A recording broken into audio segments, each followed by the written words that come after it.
Hey everyone, welcome back. Maggie and I are here today. We were just chatting about getting into some of the books that we loved over the course of our journeys, and we thought that would be a fun topic for today. Um, I know that like books have been like a huge part of my just life journey, like of so many different things that I've gone through. I've turned to books for wisdom and just insight and guidance. Um, but as soon as I kind of hit like my intentional spiritual journey, like there are certain books that just like were markers almost of Hmm. like steps of the path.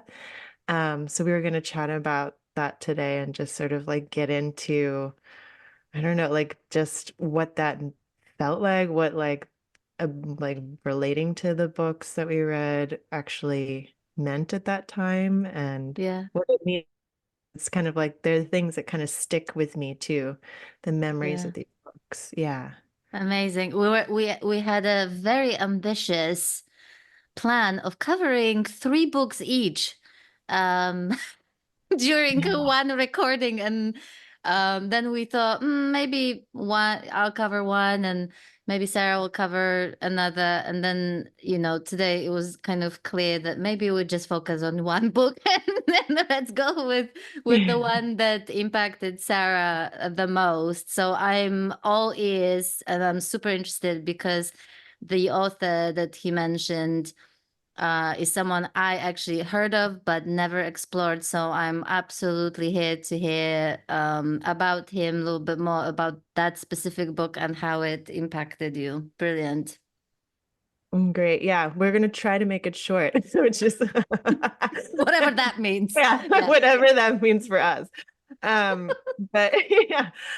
Yeah, so the first book that came to my mind, and I think just always when someone asks me like what book was most impactful on your path, is this book. It's not even, it's funny, like for some reason when I heard of this Christian mystic, his name is Meister Eckhart. He's a 12th century German Christian mystic. So it seems very obscure when I bring it up. It's like, wow, that's very specific and from a long time ago. Like, how did you get your hands on that?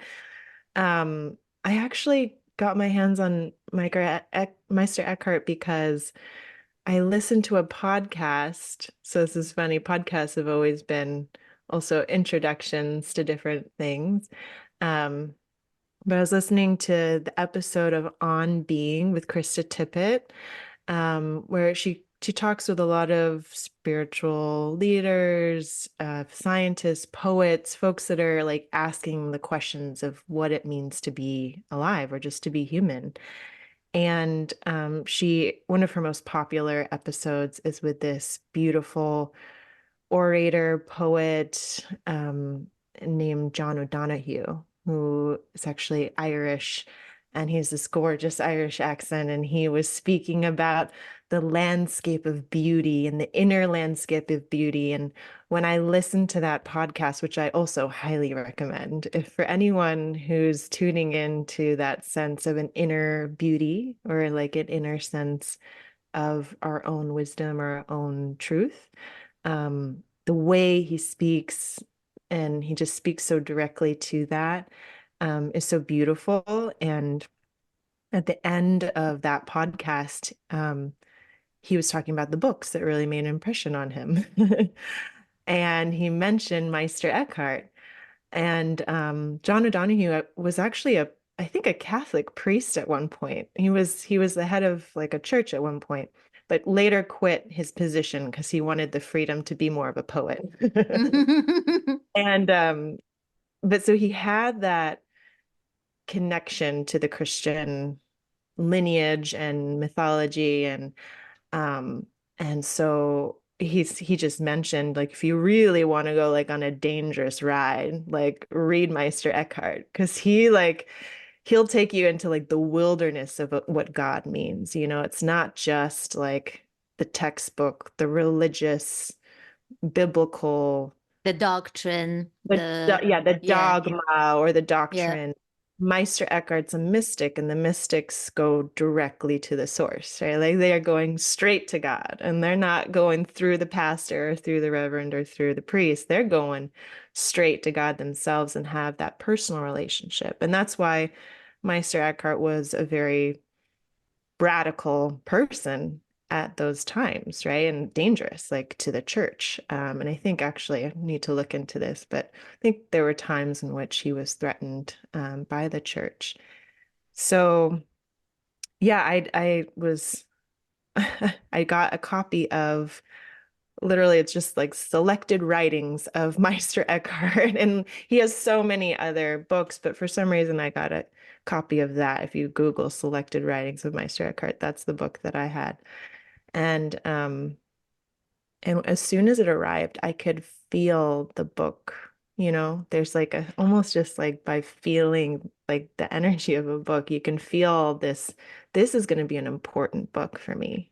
Yeah. And having no background in like reading the Bible or knowing anything Hmm. Hmm.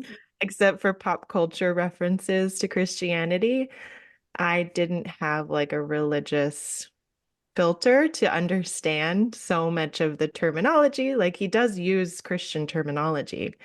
And so for maybe folks who are um, averse or to Christianity or just have maybe Hmm. had trauma related to the church or things, it might not be the right book to start with for you. But if Yeah. you can kind of look past the terminology and look into the deeper truth that he's speaking to, which is what I did, kind of looking past like the words Christ or Godhead or God and looking into the that feeling and that transmission of the book. I've never felt like a book more powerful in that. And Wow. sometimes I would just wake up in the morning. This was when I had my morning practice, and I would wake up and I'd have my chocolate in front of me to help me motivate me to meditate. If you haven't heard us talk about that in the past, that's how I started meditating was I put a chocolate in front of myself, Yep. sit for a certain period of time, and then I would open up this book and I would just read usually just a paragraph to a page because it was so powerful that I could feel the transmission and it would like carry me for the rest of the day. And so, I mean, I think for folks who are tending to like, if you are feeling a bit more in the heart or you feel you're more of a feeling person, like this kind of book, it's palpable like when you enter into it. So anyway, that's like a sort of a brief overview of how it came into my life. Yeah. And and also like I think just it's good to know that there's some books that like we were chatting about before we started recording. Everyone's got their own filter and like kind of Yeah. everyone looking at things in their own way. So there's some folks who are going to be talking in religious terminology, but if you're willing and open, you can still receive their wisdom despite their vocabulary. Uh, Yes. Yes. yeah. And Um, some books, I think, are written exactly in such a way that they kind of make it easy for you to like move because like you almost immediately feel into what's behind the words as opposed to like focusing on words. Some books do that somehow, like I think you called it like a transmission kind of a thing. And then there's like I think certain books where, you know, if I read them at one point in my life, I'd be like, what? They yeah, just absolutely. they would just not resonate with me at all.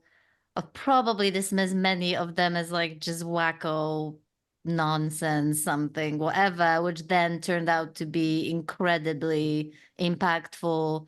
And yeah, so there's that. There's, certain books just arrive at different times in our lives and they resonate at one point and then they don't resonate in the other and the other way around. So yeah, I think there's that too.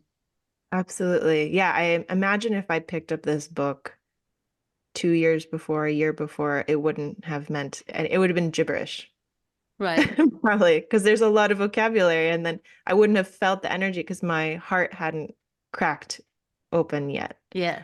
Yeah. So it's like there's, yeah, and that's where I feel, especially with books, because this whole path, this, at least for me, has never been about any kind of mental knowledge or accumulation of facts or figures and things. It's more about that direct experience. If something's not resonating, then it's just best at that time to discard it. It's not like Totally. working anything or it's not like helping anything, then maybe it's just not meant for you. So if you pick up this book, anyone who's listening, and you're like, this doesn't mean anything to me, then it's probably just not for you, and that's great. I mean, we're all Yeah. so different. So, and I was shocked that like a Christian mystic would be for me. So I think maybe the invitation is like just be open to whoever might be surprisingly for you, and you don't even know why. Yeah. Or like the mystery of how things work, So. So the book you mentioned, um, that book was just a collection of various writings. Is that correct? Yeah, yeah, Right. literally it's titled Selected Writings. Right. But he has like, many, many books and many collections that he's written. Um, it's funny, you know, I guess I got so much out of just that book, and I was almost like milking it every day. Like I was just kind of like taking the essence from it and like really feeling that transmission so much that I didn't feel like I needed to read all of him, It was Yes. like it was just being with that transmission. And again, when with transmission, maybe I could mention that transmission to me came in many forms and still comes in many forms, right? So it could be literally that someone in this this sort of realization write something from that place of realization. And so the page and whatever they create has that quality to it, right? Mm-hmm. So, like, even if, as we say, like the mystery itself, the thing that we cannot name, the thing that's unspeakable, has no form, there's still an ability for somehow, like, people to kind of distill this realization into forms. And I don't Mm-hmm. know how exactly that works, but it's like just as when we're sitting with a teacher and we can really feel their transmission. And there's Mm-hmm. something about not just what they're saying, but how they're saying it in the way that it comes through and the energy that comes with it. Um, that, yes, the mystery doesn't take that sort of, it's not definable, but yet here we are feeling it through form. So through a person, through speech. So I think that's what's so amazing is literally it could come in any form. For me, it was like nature to like feeling the transmission through trees, feeling the clarity of presence through unfiltered nature. I actually talked to a friend the other night about his pottery practice. He's a ceramicist and he makes these gorgeous giant vessels and he makes them with that sense. Mm-hmm. And the intent is to have a transmission within the ceramics. So you could just be someone walking through a gallery and you see this vessel and then you get that transmission. So there's no words, there's no vocabulary, there's no like speaking of God or awakening or enlightenment, but you still receive that transmission. And I guess this kind of speaks to more of a subtle, energetic, you could say, sense, Yeah. or you can use whatever words you want for that. But I think we all kind of know, Yeah. the But feeling. I still love that you mentioned the fact that there are so many different ways this can happen, Yeah. whether this is through a spoken word or literally a form such as ceramics or any art form or just anything. Honestly, like there's no limit to how that can happen. And I always love hearing when this happens, especially to people who are like not interested in awakening, not like, not at all. And then they share with me these experiences, and I'm like, this speaks to something so universal that it doesn't matter whether we're on the awakening journey or not. We all, without exception, have the capacity to sense that. You know what I mean? And I think that actually happens multiple times in such a subtle ways to all people, but because it's so kind of subtle and quick, sort of, that we kind of miss it, in that sense, being busy, doing life. But yeah, I just love that so much. Yeah. Totally. No, I really love what you pointed out there too, because I think of like little things like transmission can also be like being with someone who's really listening and with a deep love, right? And then you can really feel you change in that conversation, right? Like there's something where because that person's transmitting this love, this like openness to Mm-hmm. you, that you're not the same after, Big And time. I think that's a huge one where we take that for granted, or I guess our society just doesn't value presence and being with people as a thing because it's not something we do, it's something we Yeah. are. And so it's like just you can have that in a daily basis, with everyone in your life, like different moments, going to the grocery store and someone asks about your day and just feeling that like sense of presence with somebody. Sarah, Uh, I just remembered a moment, very like ordinary, sort of, in that I was in a coffee shop. I don't know why I'm bringing this up, but it literally just came to me to kind of like where I felt that so powerfully, where I basically was sitting outside of the coffee shop having my little coffee and tangerine or whatever I had. And all of a sudden I started feeling um dizzy.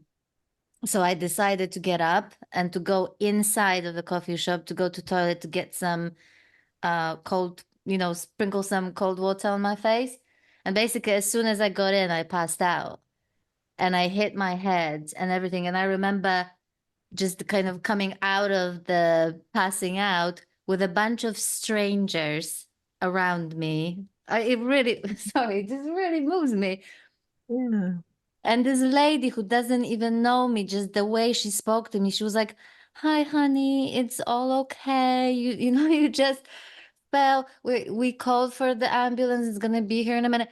And I remember in my still dizziness of not quite knowing what the hell was going on, I was so moved by how can anyone speak so genuinely, lovingly, and with such care to a stranger.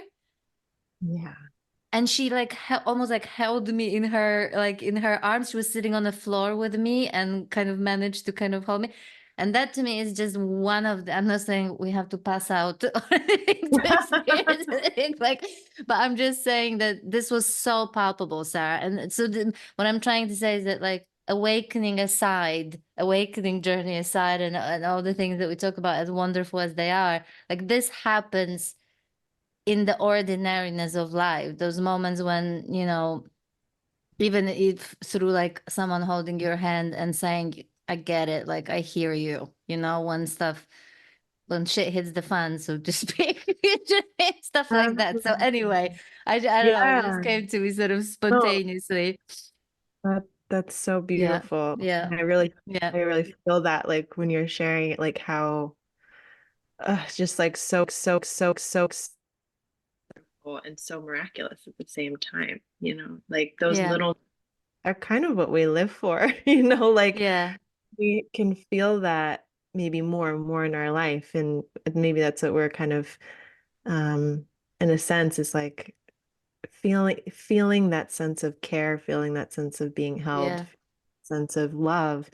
It yeah, doesn't have to be dramatic or extraordinary, right? It's like that's like such a small gesture, such a small sentence that she spoke, but the way in which it was transmitted, that's the power of that, right? yeah, It's like imagine like, with all the incredible nurses, teachers, social workers, people Yeah. who move like that on a daily basis, but don't claim anything maybe about awakening or enlightenment or anything like that. Yeah, exactly, exactly. Yeah. There's like a way in which some people just move and they Mhm. transmit that. And Yep. they may have their issues and things and Sure. struggle and suffer, but I think that also speaks to like you're speaking to like how close this is, like how that this idea of like awakening actually is just it's the thing we're getting in touch with is just with us all the time. And for Yeah. some people it's with the more um I guess it feels more readily available. Yeah. Uh, but yeah, it's so simple. It's so Yeah. simple. Wonderful. So Sarah, what I'm super curious about why this book was so impactful Yeah. for you specific, apart from the transition and what you've Yeah. already talked about. Was there anything else that made that book so powerful for you? Well, this was at this stage when I mentioned in when I talked about my story a bit, like this was kind of a stage for me where I went through a really tumultuous time and I was at my rock bottom. And then through that rock bottom, I had this like what I call like a shattering, like a heart shattering, where I just like I shattered, like I felt like I cracked, just like broke. And it was extremely messy. It was like horrific. It was terrible. It was all the things that like I never thought I would face as someone who had kind of like tried so hard to be good, to have my Yeah. life together, to appear like I was doing good things in the world. And so coming out of that, this was like I found this book that year following when I was putting my life in a sense together again. But I was still falling apart in other ways, like where I was deconstructing who I Yeah. thought I was. And Mm. I came into this awareness like soon after that big wave of grief, rage, all these huge emotions I was moving through, disbelief, like complete confusion. As I was coming out of that wave, and since my heart was cracking open, this light of like, just kind of like this awareness was kind of coming in for the first time. And I just knew and saw that love was everywhere. That was like the sort of that feeling that I was sitting with. And as we know, for those of us who've been through this path, like I was coming sort of in and out of highs and lows of feeling that, right? Like it was something I was trying to sustain and maintain and like really wanting to be in that blissful state of knowing that love, especially having literally just lost or what I thought was love Mm. and leaving that with such a tragic sense. So what it was miraculous about coming into that love was realizing that it was like the universal joke of you think you need this one love, or you're trying to find someone to complete this sense of this lack. But really, love is literally everywhere, and you need not seek it anywhere because it's literally everywhere. So I did spend a lot of that year just kind of in this cosmic joke sense of, oh my gosh, like what? I I don't need anything. I don't need anyone. But yet I was still, there's so much to Yeah. uncover at the same time, right? There's Yeah. still all the psychological stuff. There's still that real human need for people and connection. I was still like finding my way through like what that actually meant here, like on Earth, like in my everyday life, like moving through the day. But I did kind of move through the day with this like this kind of radiant like ooh, like I'm in love, like and it didn't require anyone else. So I guess maybe this would be a good time to share one of the lines that really stuck with me from the book, because Please. Yeah, it speaks to this, and I think to a, a huge part of um, what feels like what the journey's about, at least for me. Um, so this passage, it's sort of mid-paragraph, but I think you'll get it. Um, so he says, "This transcends anything that can be said in words. Listen to this miracle.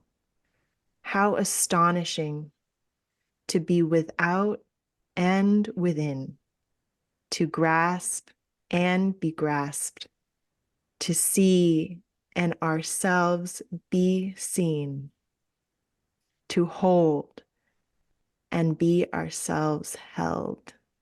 That is the goal, where the spirit dwells in peace, united with precious eternity." And I would just read that and be like, whoo. I was like, hallelujah. I'm not Christian, but I was Like, just like, amen to that, take me to church.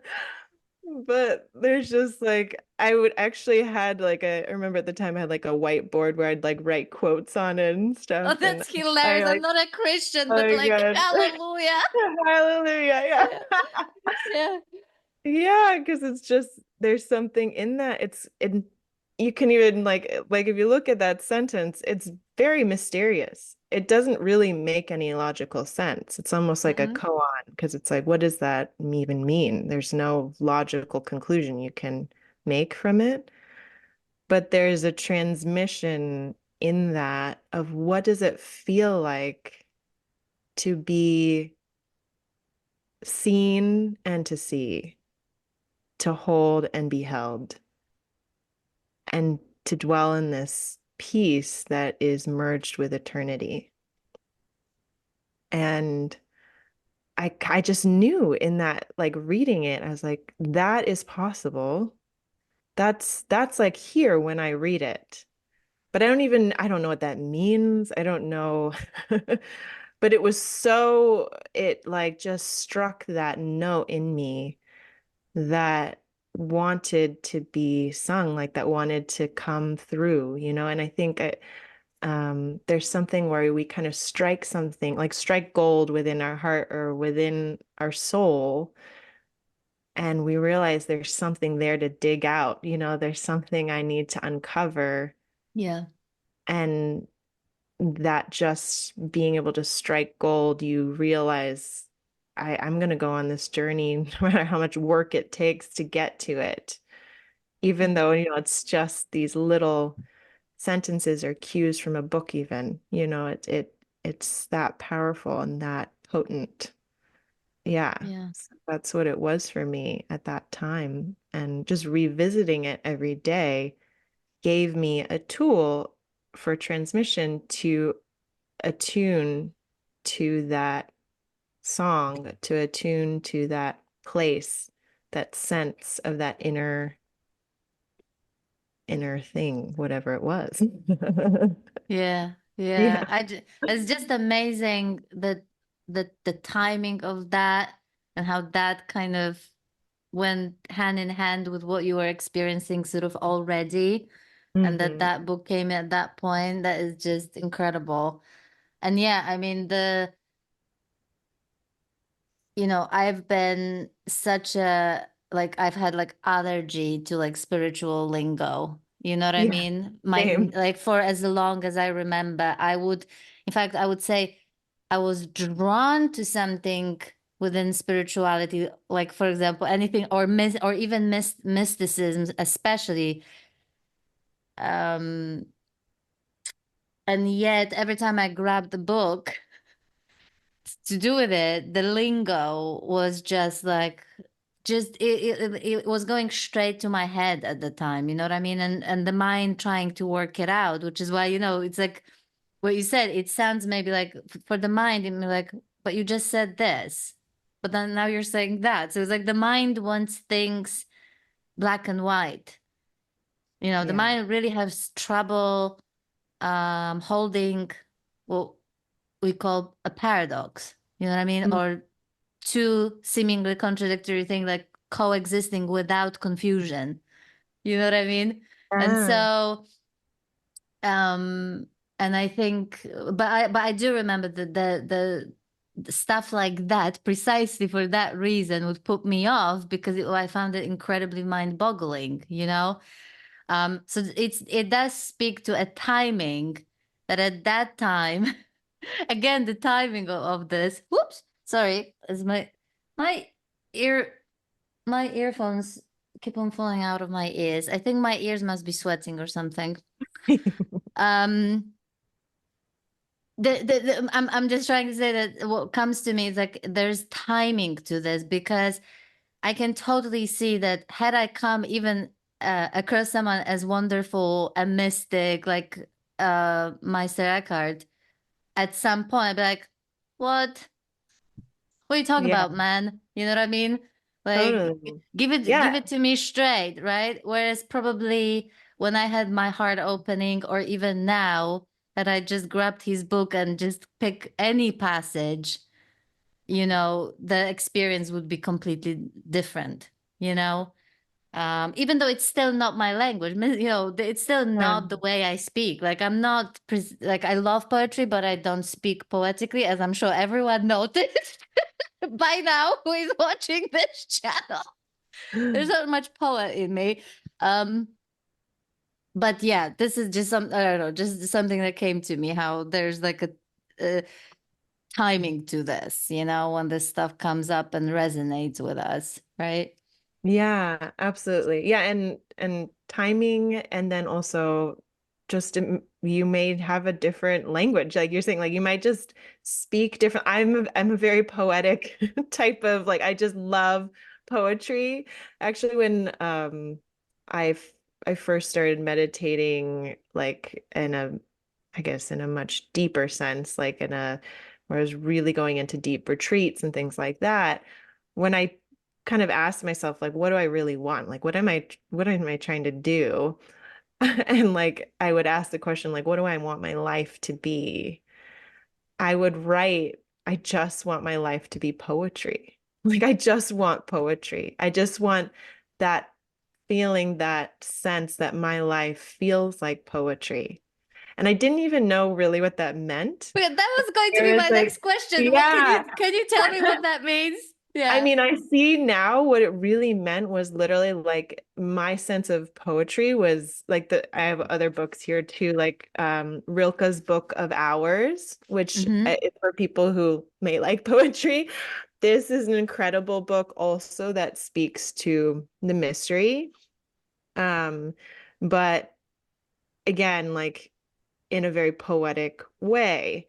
And I would read, something like Rilke, or I have like this whole anthology on poetry of Mm-hmm. presence, like people who are like really their poetry is about being with the simplicity of the moment, or like really just being in nature, in the sort of the presence of nature and things like that. That's what I meant Yeah. by poetry. It wasn't every poet, because there are some poets that are like historical poets with footnotes Yes. and like all sorts of, I was not into like that kind of poetry. What I really meant and what I see now is I wanted to feel like the full connection and expression that poetry felt like to me. That, and what I realized in looking into that was I loved metaphor, and metaphor is often how I explain things, or how things come to me to help me understand something. And again, I'm an etymology nerd. So when I looked up the root Among the of, other things. yeah, among, Yeah. I'm very nerdy generally, but yeah, but the root of metaphor is it's like metaphora, I think, but it's to basically bridge, like being between, bridging.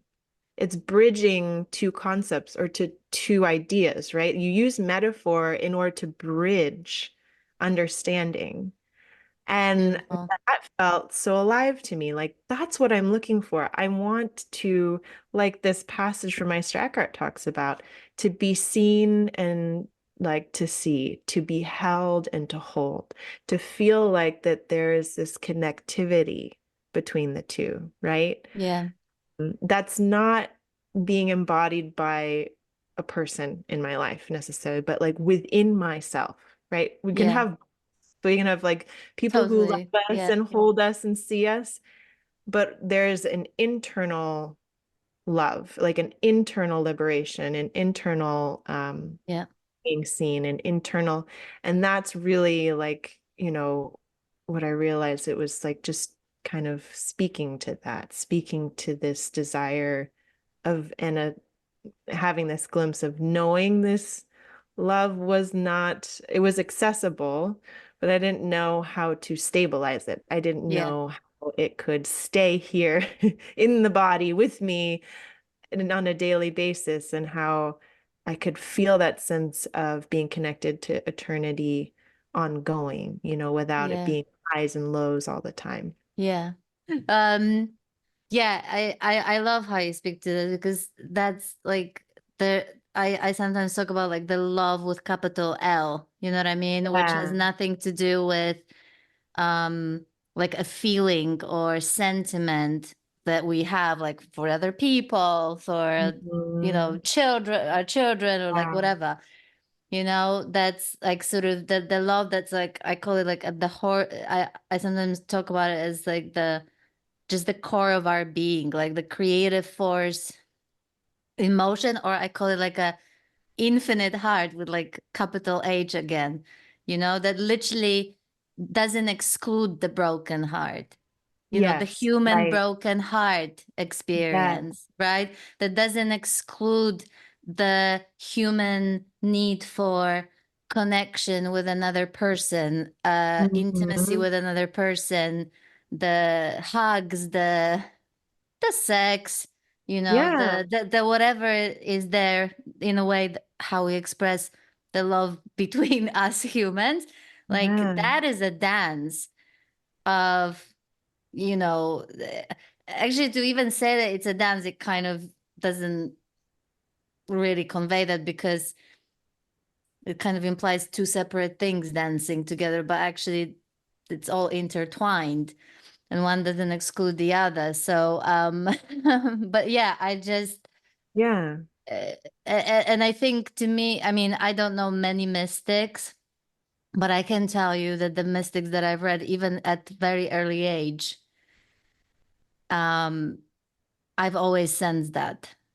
There's something about, like you talked about God in your belly. To me, that is such a mystical experience, by the way, because I know that um again, while everybody's experience is absolutely unique, like I was saying, everybody, all the mystics experience things the same way, but there are many, many similarities. Like if you read their stories, they will there will be plenty of experiences that there will be similar. And one of those, like the visceral feeling of like the God in the belly, or the love with capital L in the belly. Hmm. So and I think what I love about mystics that the spiritual experience had always this visceral, energetic aspect to it. So it's never been, maybe not never, but it wasn't heady, is what I'm trying to say. It wasn't heady. Although the way they talk about it can sometimes, some mystics are very intellectual, by the way. They can speak very intellectually in the way they sort of say things, but still there's just something so alive Hmm. and kind of visceral in the way they talk about what they're trying to point to, whatever this is. That's Wow. always struck me. I may have not understood what the hell they're even talking about. I may have not Yeah. even understood exactly what they're saying. But whatever, again, going back to whatever's being transmitted has been transmitted because there was part of me that connected to that and recognized that. Right. Yeah, and that's the beauty of like the diversity can still exist while this universal thing can be underneath it, kind of transmitting through different Yeah. bodies, words, vocabularies, and things. So it's amazing. Actually, at the same time that I was reading this book, I had I started to get these like impressions, like different kind of images would come like to me for this feeling that I Hmm. had in myself. And so I started writing my own poetry.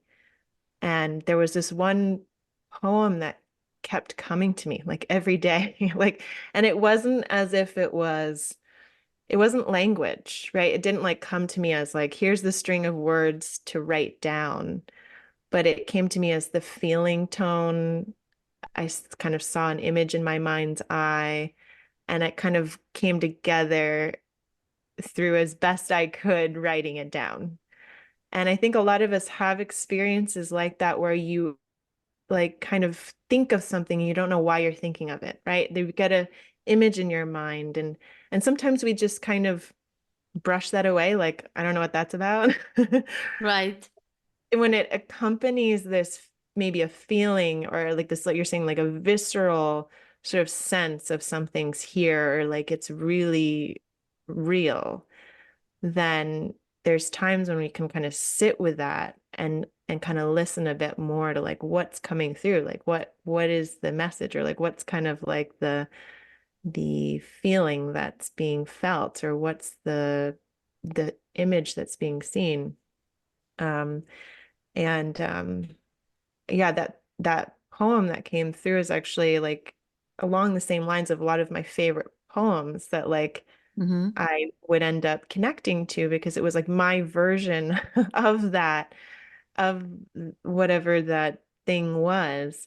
Um, and yeah, and I think that's something too, to just note, like transmission can kind of come through yourself. Like there's something that like Totally. Yeah. can write your own words and have your own version of whatever that thing is, maybe. And if it evokes that in you when you read it again, or for me, I actually just like speak that poem every day. There's something about like speaking some of these words aloud And that like, you read it so beautifully as well. oh, I love that. Yeah, just the way you read it, it was just beautiful as well. Yeah. thank you. Yeah, it's just like really I think it exercises something different when you read it aloud. And I don't, for some folks, if you've struggled with saying your truth or saying the Yeah. truth, like it can be really beautiful to just alone speak to yourself like what feels true to you, even if it's not to convince anyone of anything or to try to convey something to someone, but just to like let yourself know like this truth can be said, this can be Yeah. said aloud. Um, Yeah. yeah, But I but just want to say to people, as you know, if you've been watching, like I really am not a poetic type, like I said. And funnily enough, as I was going through, you used such a good word to describe that time when you broke open, but I forgot the term you used, like deconstructing or falling up, whatever. I was falling apart basically. And I was in a very, I call it like one of the most intense dark nights. And guess what? In that period, I literally started writing poetry. I have little pieces of poetry written during that time to convey what was happening, even though literally seriously I've never been inclined that way, and right. So there was, which is why I think the way when I hear poetry, and I think so many of us actually connect to certain types of poetry or just in general, because when I hear poetry I hear intimacy, yes, intimacy with life. yes, it is. That's the connection, but it's not, it's a closer than close. Right? Right. So it's like that Meister Eckhart line of being held, to hold in ourselves, be held. What is more intimate, than that feeling of to have that sort of communion, but it's like that Right. inner intimacy without, Yes. yeah, without anyone holding me externally, having an inner intimacy of Yeah. that ultimate intimacy Yeah. within Yeah. that, like you said, doesn't exclude external intimacy at all, but can be a new foundation to feel intimacy with other people I from. would say even it not only doesn't exclude, I would say it's almost like a portal into that which we cannot describe. You know what I mean? Which is why I feel that when people, some of the best poetry came out of crisis, of people just falling apart and suffering greatly in this human body as humans for whatever was causing their suffering. One of the best poetry, I literally have chills just even mentioning it going through my body because it's precisely through that human experience that something was being connected to, whatever we want to call it, that was quote unquote beyond yet not separate from that human experience that comes through the poetry, that we might not know the poet, we might not know what his story is or why on earth he was suffering, and yet there's part of us that goes like, I hear you, I connect to whatever it is that you're trying to convey, even though I have no idea what that is. I don't have a name for it, or you know and to me that's what poetry to me does. And it can be so incredibly powerful. Yeah, absolutely. Yeah, actually, I have a poem that might help convey that. I don't know if we want to read. Go, I no, could, go for it. okay. This is actually from Rilke. It just feels like Rilke's Yeah. asking to be. To be read. Yes. Yeah. It's like, I have something to say about that. Yeah, and this what's interesting for folks who may like read some of the mystic poets, many of them will talk about the mystery as darkness. And as we've talked about in the past, um, some people call this the void or like the unknown or the Yep. mystery, or sometimes we're talking about different things, but maybe around the same-ish Mm-hmm. place, you know? Mm-hmm. Mm-hmm. Um, in a sense, for me, like when I would read about, like in the, also I have the Tao here too, of a little miniature version of the Tao Te Ching. The first page of the Tao Te Ching talks about the darkness as the source of everything. You know, it's this like mystery, but I think it can be mistranslated or misread in a sense where people think like darkness means like bad, right? Or Yeah, like negative, negative, scary. Yeah. right? Or things like deep darkness, you know, which we can experience deep darkness in our experiences and our emotions. And that's real too. But there's a darkness beyond darkness, Yes. a darkness beyond what we think darkness to be. And I just say that to premise this because that's the first line says darkness. So just if when you hear this, see if you can tune into a darkness that's beyond your idea of darkness.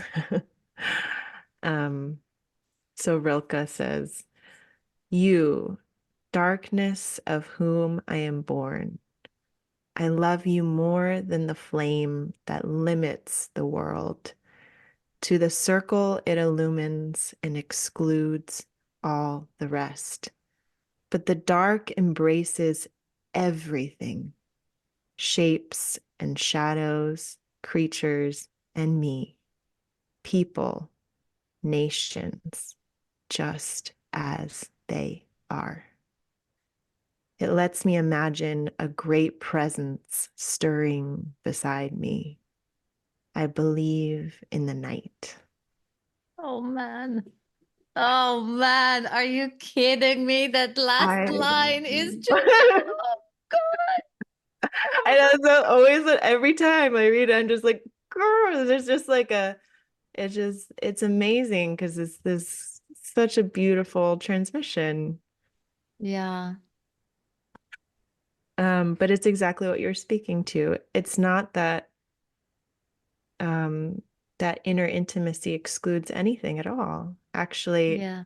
our idea even of the light is what excludes, right? Like this line of like I love you more than the flame that limits the world.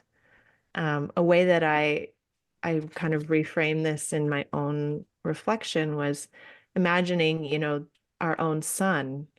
Our sun rises and sets, right? And when it rises, it only illumines a certain part of our world, right? That's Yeah. why we have time zones and different people have nights when Yeah. other days. Um, but at night, when you look out onto a night sky and it's a clear night, Yeah. it's a huge blanket of black, of darkness. And we see the infinite within that darkness, right? There's stars and galaxies from millions of miles away. There's like unspeakable depth and expanse we cannot even begin to understand, Yeah. even just of Yeah.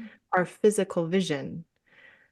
And that is a great metaphor for this contrast of maybe our sense of our limited sense of self only being able, it illuminates a lot and we're able to see a lot, but Yeah. we don't get that full expansiveness of this mystery or what's beyond that immediate self Yeah.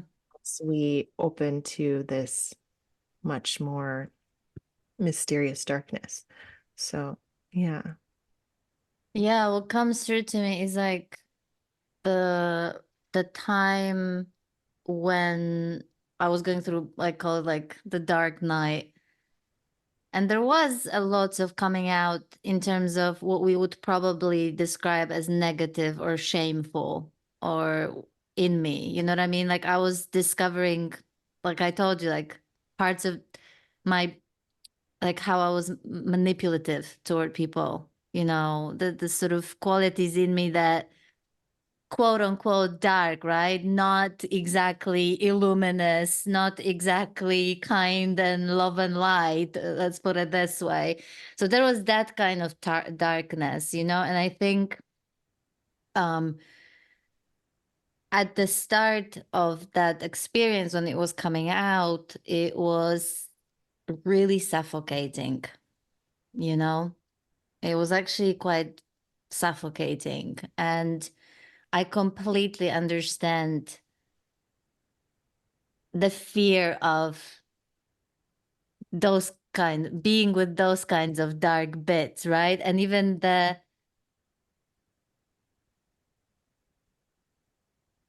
it's even the way we've been conditioned to see them that way, whether it's through spirituality or through religion, religious upbringing or whatever, that I know contributed greatly to the fact that I perceived those bits of myself, those aspects, part of myself, as dark. And can I just read some? 'Cause I actually found the poem that Yeah. I wrote Oh, I would love right in that. the midst as I was going through this Yeah. after a while. So maybe, like, Mhm. I know that part of this journey, especially when we're going through a tough time, feels hopeless. So, and Yeah. that hopelessness is incredibly, actually, I see it as almost like sacred. Yeah. Absolutely. Yeah. But I also, so like, I'm not like trying to throw the silver lining here or anything like that, but because that, like, that hopelessness that wants to be met as well. But at some point I noticed the shift, as I sat through those dark bits in myself. I started that suffocating feeling was kind of dissipating, and I wrote, I'm no longer afraid of my darkness. I'm learning to welcome it and to love it every time we meet. Sorry, takes me right back. I no longer suffocate when it embraces me, so I can breathe fully and move freely when we're dancing. That's it. Oh, so Um, gorgeous. I love that. You yeah, can again, you can really feel that transmission yeah, from the poem.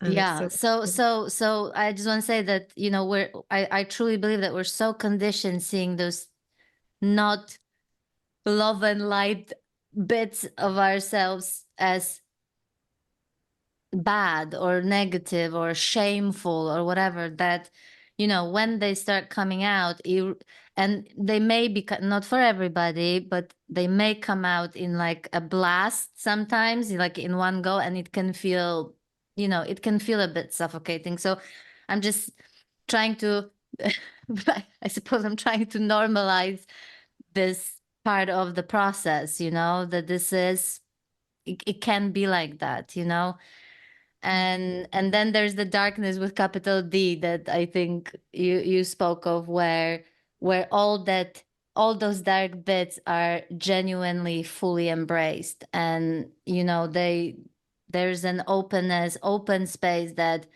embraces it all, and therefore it takes away the shame, because the shame only lingers when things are hidden, Mhm. when the even most abhorrent parts of ourselves sort of come to the light, then there is an acknowledgement of that, but the shame is no longer there, precisely because it's finally come to light. And I think we all can, honestly, I think all us human beings can relate to that feeling of like when we can just finally say,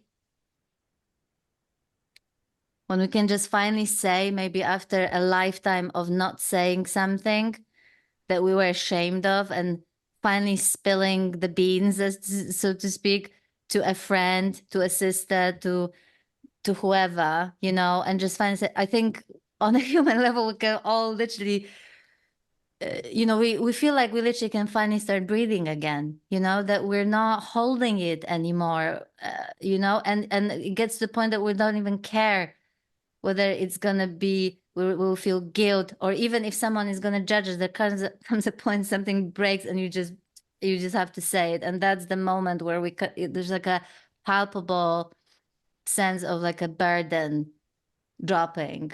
You know what I mean? So I don't know. I just no, came to that. that's so, I love the way that you said that. And that's exactly also the way I see like the capital D darkness as it's the same as this like, so I guess like the invitation is when you like lean into what does darkness mean, not limit it, but at the same time it includes this darkness, it includes the depression, it includes the hopelessness. Yeah. Yeah. And it's almost like you said, when we allow ourselves to merge or to just like, or whatever, that darkness breaks us, or it Yeah. feels like we're in it so deep that the only thing that separates like that sense of darkness from light is thinking it's bad, thinking it's wrong, that I shouldn't be feeling it. I should be feeling something else. And we all do it because we've all had some way that that came into our life, that belief. And it's not our fault for feeling that way. So even like the Yeah. resistance is not bad. Yes. The should is not bad. It's like almost leaning into that sense of like everything can be here. It's okay. It's okay. It's okay.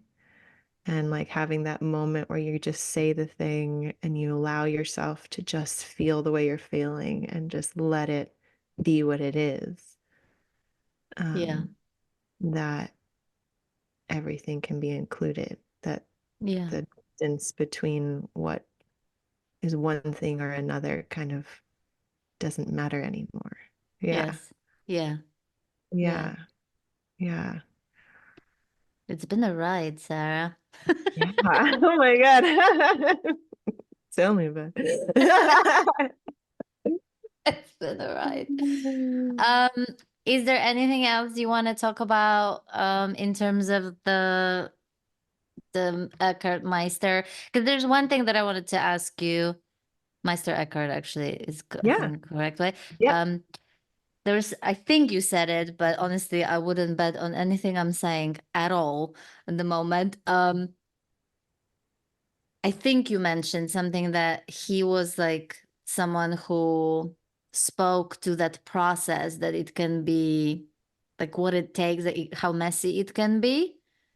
Or did you not say that? Or was it from a different conversation of ours? Like Yeah, that process of meeting the darkness, even, or the parts of ourselves, or just meeting what is basically like it can and is messy, you know?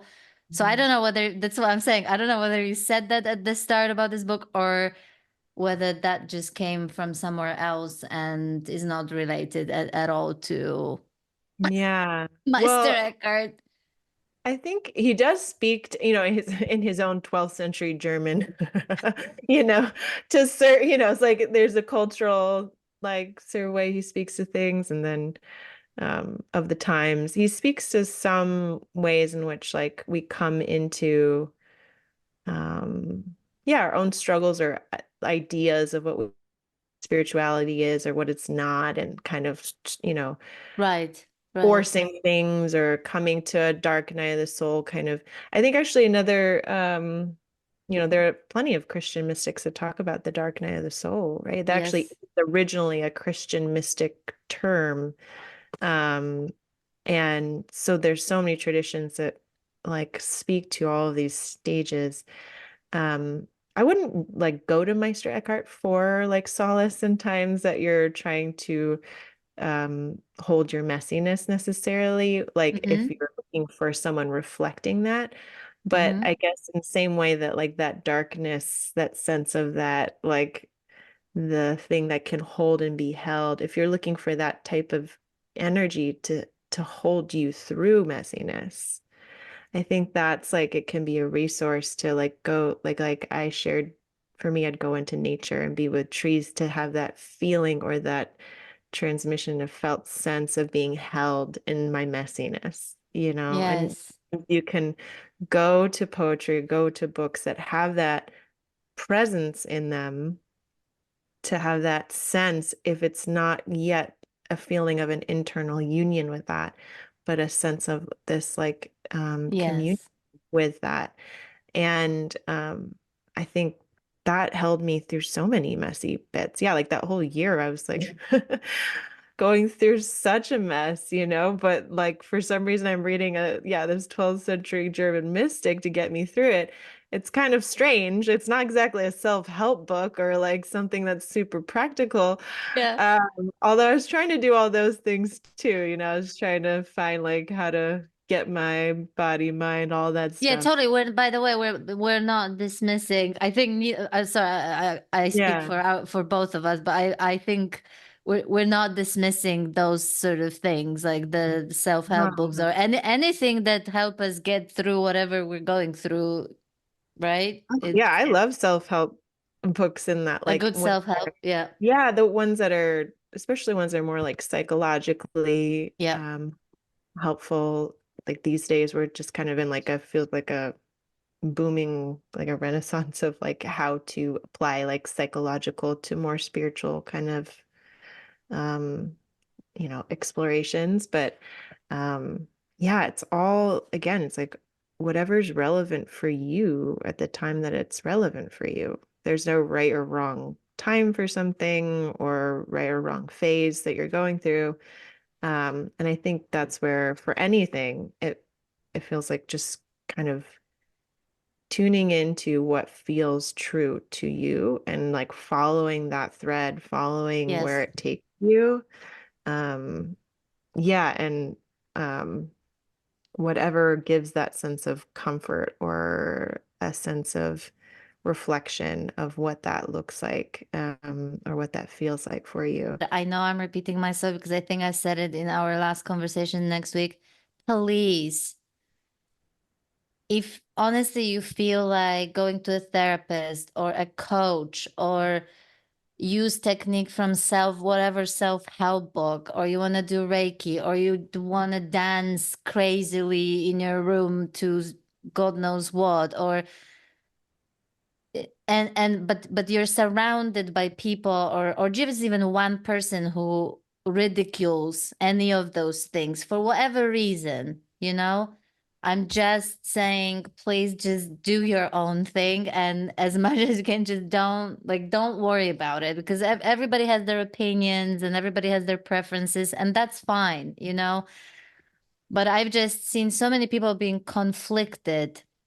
I've met people personally being conflicted over, yeah, but the teacher says this is bullshit, or oh yeah, but the teacher says that this doesn't work, or this is not what enlightened people do, or like, any version of that. So I'm just saying, um, just like, as just follow your own, like Sarah says, follow your own thread, Yeah. follow your whatever you feel your body needs. Yeah, I Yeah. just want I to mean, say can that. imagine like the what we're all connecting into is maybe like a giant ball of yarn, but we all have our own unique thread that we kind of have to just like follow our own thread, and it's coming from a different angle. We're coming from different Yep. places. We're connecting to this thing that feels universal, but you can't jump to someone else's thread. You gotta follow Yes. down. Yeah, and I think it's definitely worth saying that. I feel like every time we chat because is it's not culturally normal yet to really emphasize that and center that it's Yeah. okay to be different. It's okay to need something different. And just speaking to like this time in my life when I was reading mystic poetry, I was also like, yeah, emotionally like processing so much. I started somatic therapy. And I was being supported in other ways psychologically in my community with friends. I was exploring meditation in a deeper way. So there was so many other tools and things that like Yeah. were working on different aspects of Yeah. self. And I was going to say earlier too that because there's like an inner intimacy that a lot of spiritual teachers speak to, they may not speak to like the intimacy within relationships, within like your community, within your psychology, that there's like another layer of the Mm-hmm. human body, of the human psyche that Yeah. many spiritual teachers just don't touch on. And because they say, it's not their realm of expertise. And it's not, for some folks, it's just not what they deal with. Yeah. Um, so if there's, yeah, other aspects of you that you need to turn to different tools for, like psychological tools, self-help tools, physical, like health, Yeah. whatever, those are Yep. all, I think we can hold it like they're simultaneously Mm-hmm. valid at the same time that you're holding a spiritual path Yeah.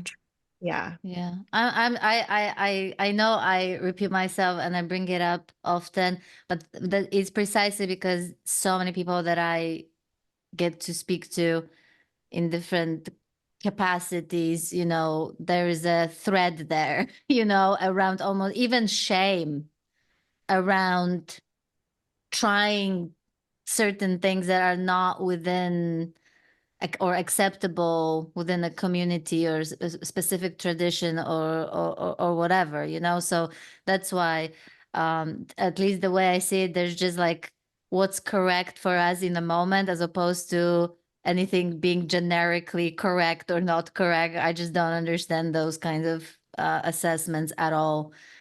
So yeah, in other words, do what works for you. Yeah. Yeah. Yeah, Yeah, exactly. totally. What else, Sarah? What else comes to mind, if anything? Well, yeah, I mean, I could go on and share more of my poetry, but I feel like I feel actually pretty complete with sharing about Meister Eckhart. The one thing that's fun fact about Meister Eckhart is, I don't know if folks know this, but Eckhart Tolle he named himself after Meister Eckhart. So actually, I don't remember what Eckhart Tolle's real first name or his like born given name was. But when he had his big awakening, he was, I think, maybe reading Meister Eckhart. Uh-huh. And and so it was I think he speaks to the transmission that he felt with Meister Eckhart and then renamed himself after Meister Eckhart. So it's just interesting, like um, that even like one of the large figures in spirituality today holds Meister Eckhart's name. And yeah, and it's just sort of it's a very timeless Yeah. figure. I Yeah, actually think that I first heard of Meister Eckhart because of Eckhart Tolle. And I just checked, I interesting. went to Wikipedia. Yeah, I've heard of his name I for the first time through Eckhart Tolle, and then I've heard about him through Adyashanti, who I know is a huge fan. And it was always somewhere on the list of like people to explore and read, but I never kind of got into it, which is why I was really curious to hear your experience with this. But yeah, Eckhart Tolle's name is Ulrich Leonard Tolle. Yeah, so definitely not Interesting. Eckhart. Yeah, Interesting. yeah, Eckhart Yeah. yeah, exactly. Yeah.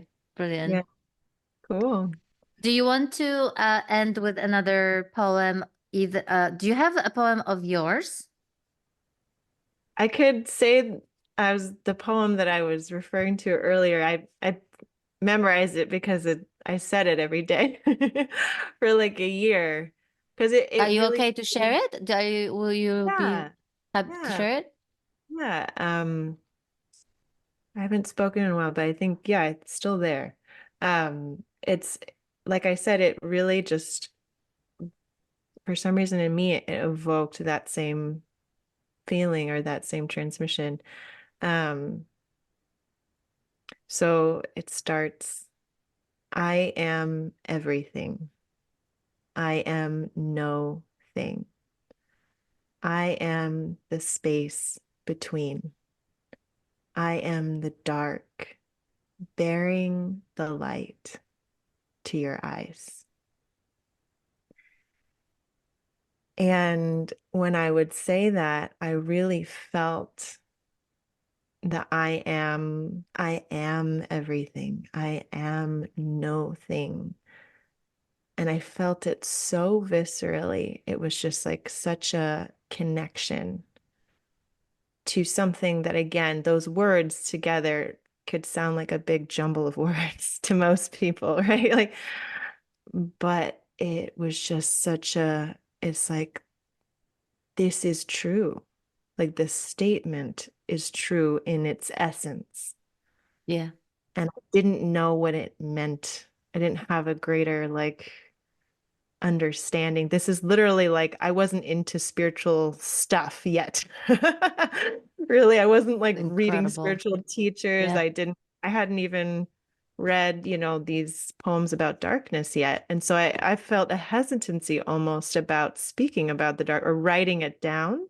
And I only would say this poem to myself, when I was in the wee hours of the morning.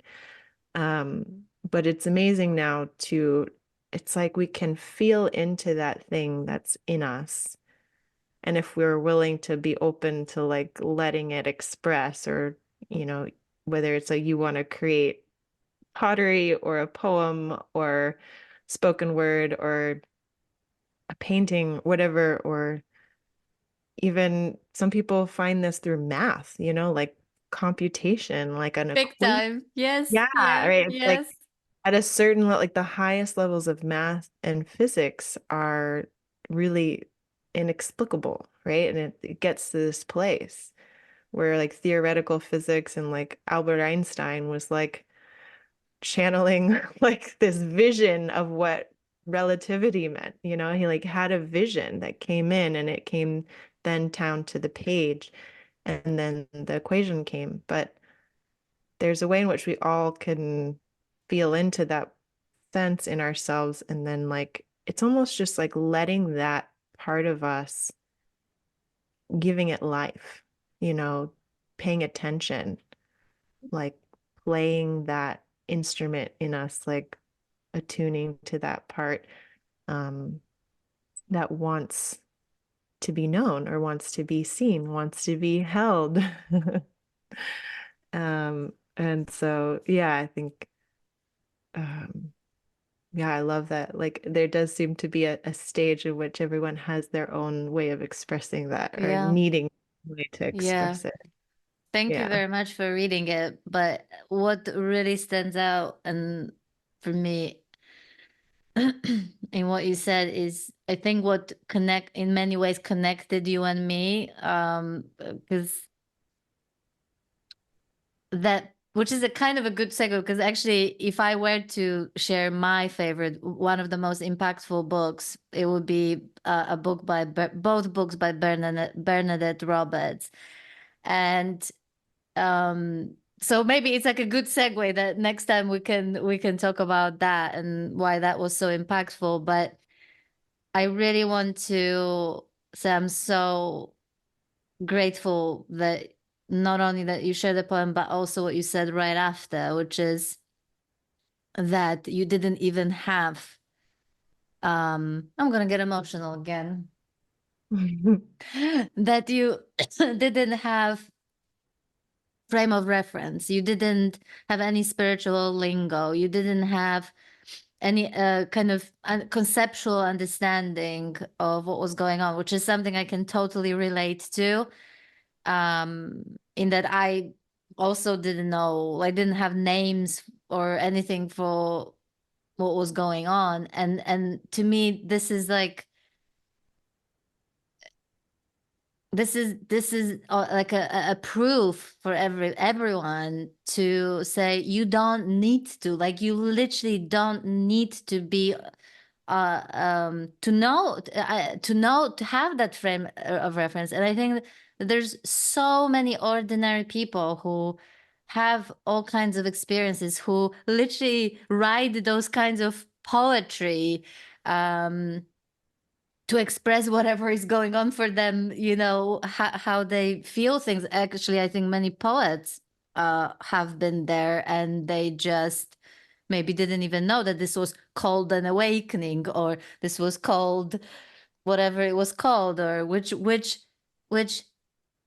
insight in the progression of all the insights, or like whatever, like they didn't care because they didn't even know this stuff. And I really don't want it to be like misconstrued in that, like I actually really value the knowledge that's out there. I have a lot of respect for people who put things in writing and talk about the different stages of the journey and provide that frame of reference and understanding.